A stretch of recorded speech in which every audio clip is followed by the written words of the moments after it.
সুন্দর সাইজের এক পিস খেলেই দারুণ সাইজের। আপনারা চলে যাবেন মায়ের আশীর্বাদ হোটেলে, যে হোটেলে এগুলো খাওয়ানো হবে।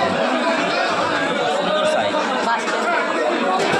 রঘুনন্দন বাস স্ট্যান্ড, হসপিটাল মোড় চলে যাবেন, হোটেলের নাম মায়ের আশীর্বাদ।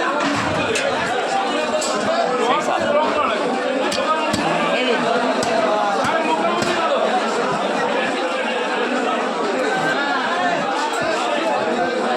আমার রাহুল ভাই প্যাক করছে, দেখতে পাচ্ছেন খুব সুন্দর চেহারা একটা ছেলে, যেমন মন তেমনি চেহারা, খুব ভালো রাহুল বাবা। আমার ভাই মাছ কাটছে খুব সুন্দরভাবে, পরিষ্কারভাবে মাছ কাটছে।